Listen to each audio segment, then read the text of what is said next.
നൂലപ്പത്തിൽക്കും അതേപോലെ ചപ്പാത്തിൽക്ക്, പൊറോട്ടയിൽക്ക്, പത്തിരിയിൽക്കൊക്കെ നല്ല ടേസ്റ്റുള്ളൊരു കറിയാണ് കേട്ടോ മുട്ടക്കമാസ്. അപ്പോൾ ഞങ്ങൾക്ക് ഇന്ന് ചപ്പാത്തി മുട്ടക്കമാസ് നല്ല കട്ടനുമാണ് കേട്ടോ. മുട്ട കയ്യിലുണ്ടെങ്കിൽ നമുക്ക് എത്രയും പെട്ടെന്ന് ചെയ്തെടുക്കാൻ പറ്റുന്ന ഒരു ഈസി റെസിപ്പിയാണ്.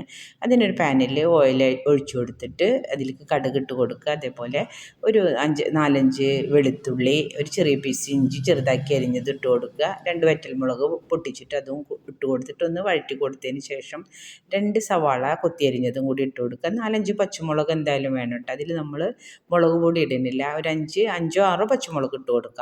പിന്നെ അതേപോലെ ഒരു തക്കാളി മുറിച്ചിട്ട് അത് ഇട്ട് കൊടുത്തിട്ട് ഒക്കെ കൂടെ ഒന്ന് യോജിപ്പിച്ചെടുക്കാം. എന്നിട്ട് നമ്മൾ ഉരുളൻകിഴങ്ങുണ്ടല്ലോ അത് ചെറിയ പീസാക്കിയിട്ട് പിന്നെ അരിഞ്ഞു വെച്ചത് അതും കൂടെ ഇട്ടിട്ട് അതും കൂടെ ഒക്കെ ഒന്ന് എല്ലതും കൂടെ ഒന്ന് ഇളക്കി കൊടുത്തതിന് ശേഷം 2 ടീസ്പൂൺ നിറച്ച് നമ്മളെ മല്ലിപ്പൊടി, ഒരു 1/4 ടീസ്പൂണ് മഞ്ഞൾപ്പൊടി ഇട്ട് കൊടുത്തിട്ട് ഒക്കെ കൂടെ ഒന്ന് യോജിപ്പിച്ചെടുത്തതിന് ശേഷം കട്ടിയില്ലാത്ത നമ്മൾ തേങ്ങാപ്പാലുണ്ടല്ലോ അത് ഒഴിച്ചു കൊടുക്കുക. പാകത്തിന് വെള്ളം ഒഴിച്ചിട്ട് ഇത് വേവാനുള്ള വെള്ളം ഒഴിച്ചിട്ട് കട്ടിയില്ലാത്ത തേങ്ങാപ്പാൽ ഒഴിച്ചു കൊടുക്കുക.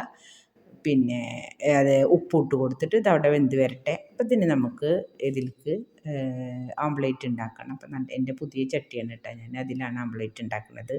അപ്പം അടിയിലൊന്നും പിടിക്കാതെ തന്നെ കിട്ടിയിട്ടുണ്ട് കേട്ടോ. വെറുതെ ഉപ്പിട്ടിട്ട് അടിച്ചെടുത്ത് കോഴിമുട്ട അടിച്ചെടുത്ത് പൊരിച്ചെടുക്കുക കേട്ടോ.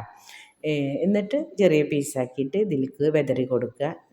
നിങ്ങൾക്ക് എൻ്റെ റെസിപ്പീസ് ഇഷ്ടപ്പെടുകയാണെങ്കിൽ സബ്സ്ക്രൈബ് ചെയ്യാത്തവരൊക്കെ ഒന്ന് സബ്സ്ക്രൈബ് ചെയ്യണേ, ലൈക്കും സപ്പോർട്ടൊന്നും ചെയ്യാൻ മറക്കരുത് കേട്ടോ.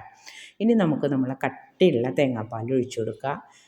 എന്നിട്ട് അതിൻ്റെ മുകളിലേക്ക് ഒരു 1/4 ടീസ്പൂൺ പിന്നെ പെരിഞ്ജീരകത്തിൻ്റെ പൊടിയും അതേപോലെ ഒരു 1/4 ടീസ്പൂണും കുരുമുളകും കൂടെ ഇട്ട് കൊടുക്കുക. മല്ലിയില വിതറുക, വേപ്പിലയും കൂടി വിതറി കൊടുക്കുക.